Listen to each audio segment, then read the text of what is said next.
আসসালামু আলাইকুম সুপ্রিয় দর্শক, আমি ডক্টর মোহাম্মদ তৌসিফুর রহমান, ক্যান্সার বিশেষজ্ঞ, টিএমএসএস ক্যান্সার সেন্টার বগুড়া। নিয়মিতভাবে চেম্বার করছি ইবনে সিনা কনসালটেশন সেন্টার, কারজগাড়ি, বগুড়া।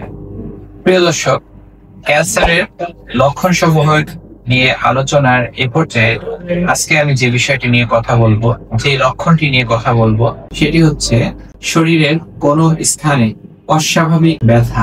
শরীরের কোনো স্থান যদি অস্বাভাবিক ব্যথা হয় তাহলে আমাদের সেটি অবশ্যই চিন্তা করতে হবে। যেমন কারো কাঁধে ব্যথা যদি হয়, দীর্ঘস্থায়ী কাঁধে ব্যথা বা দীর্ঘস্থায়ী লো ব্যাক পেইন, নিয়মিত ভাবে সে ওষুধপত্র খায়, কিছুদিন ভালো থাকে, আবার তীব্র ব্যথা হয়ে যায়। অথবা দেখা যায় যে upper abdominal pain, severe upper abdominal pain.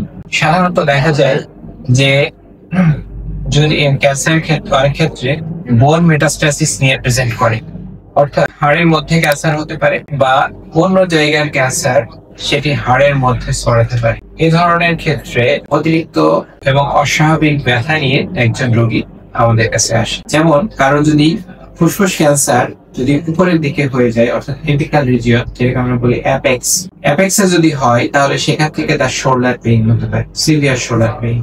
যে কোনো জায়গার ক্যান্সার যদি ওয়েট বেয়ারিং বোন, যেমন লাম্বার ভার্টিব্রা বা ডরসাল ভার্টিব্রা, মানে স্পাইনাল কলামে যদি কোনো ভার্টিব্রাতে যদি এফেক্ট করে, তাহলে সে ব্যাক পেইন বা লো ব্যাক পেইন নিয়ে সে প্রেজেন্ট করতে পারে। প্যানক্রিয়াটিক ক্যান্সার অনেক সময় সিভিয়ার পেইন নিয়ে আমাদের কাছে প্রেজেন্ট করতে পারে। এ ধরনের তীব্র ব্যথা যদি অনুভূত হয় এবং কোনো কিছুতেই ব্যথা যদি না কমে, তাহলে এবং তার বয়স যদি 50 বা তার বেশি হয়, তাহলে অবশ্যই আমাদের চিন্তা করতে হবে যে তার এই বিষয়টি ইভালুয়েট করা দরকার। প্রিয় দর্শক, এ ধরনের ক্ষেত্রে আমরা অবশ্যই একজন বিশেষজ্ঞ ডাক্তারের কাছে শরণাপন্ন হব এবং তার পরামর্শ অনুসারে আমরা প্রয়োজনীয় পরীক্ষা নিরীক্ষার মাধ্যমে নিশ্চিত হব যে তার শরীরে আসলে কোনো ধরনের ক্যান্সার রয়েছে কিনা, অর্থাৎ তাকে স্ক্রিনিং এর মধ্যে অবশ্যই আসতে হবে। প্রিয় দর্শক, আজকে আমরা যে ব্যাপারটি জানলাম, আসুন আমরা